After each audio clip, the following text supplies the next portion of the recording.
विपक्षी पार्टियों की बैठक से पहले तेजस्वी यादव का बड़ा सियासी धमाका, बीजेपी के मुखबिर को रंगे हाथों पकड़ लिया।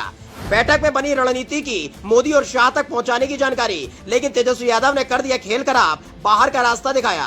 सरकार में रहकर बीजेपी का एजेंट बनकर कर रहा था काम, तेजस्वी यादव ने खींच ली कुर्सी, मुंह छिपाकर दिल्ली भाग खड़े हुए। पिछले 9 साल के अंदर की सबसे बड़ी विपक्षी पार्टियों की बैठक पटना में हो रही है, जहां अलग अलग दल के नेता तेजस्वी यादव के बुलावे पर पटना पहुंचे हैं। सभी नेताओं को एकजुट करने की तेजस्वी यादव की कोशिश रंग लाई, लेकिन तेजस्वी की इस कोशिश पर पानी फेरने के लिए आखिर तक बीजेपी जुटी रही। कैसे भी करके सभी दलों में फूट डालने की कोशिश हुई तो कभी जांच एजेंसियों का डर दिखाया गया, लेकिन बीजेपी के सारे दांव, सारे हथकंडे धरे रह गए। जिसके बाद बीजेपी ने बिहार सरकार में अपने एजेंट को सक्रिय कर दिया था कि मीटिंग के दौरान बीजेपी के खिलाफ बनने वाली एक एक रणनीति की जानकारी उन तक पहुंचाई जाएगी। डील फिक्स थी, लेकिन तेजस्वी यादव ने बीजेपी का वो मुखबिर आखिरकार धर लिया। अगर तेजस्वी यादव ना करते सबसे बड़ी कार्रवाई तो बीजेपी के मंसूबे हो जाते कामयाब। एक झटके में खुल गया मुखबिरी वाला प्लान। हाल ही में आपको याद होगा कि बिहार के सीएम रहे जीतन राम मांझी के बेटे संतोष सुमन ने नीतीश सरकार से इस्तीफा दे दिया। ये इस्तीफा नैतिकता के आधार पर दिया गया और दोनों ही पिता पुत्र यानी कि जीतन राम मांझी और संतोष सुमन बिना हल्ला मचाए चुपचाप सरकार और गठबंधन से बाहर हो गए। इस मामले को न तेजस्वी यादव ने ज्यादा तूल दिया और न ही नीतीश कुमार ने इस पर कोई खास प्रतिक्रिया दी। हर कोई हैरान था कि एक मंत्री का इस्तीफा हो गया और कोई फर्क नहीं पड़ा।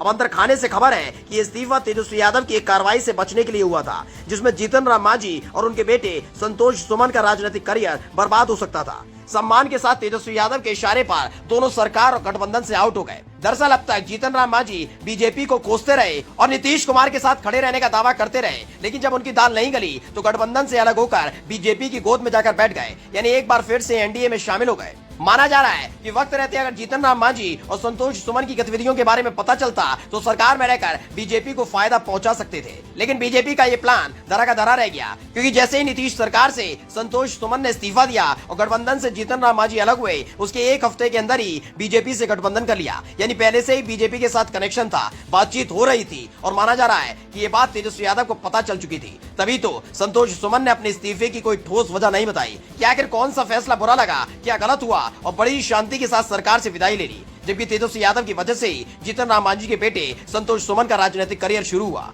इसकी वजह से विधान परिषद के सदस्य बन पाए, नीतीश सरकार में मंत्री बन पाए, लेकिन एक बार फिर से कच्चा देने की कोशिश की तो तेजस्वी ने बता दिया कि राजनीति में ला सकते हैं तो बाहर करने में भी वक्त नहीं लगेगा।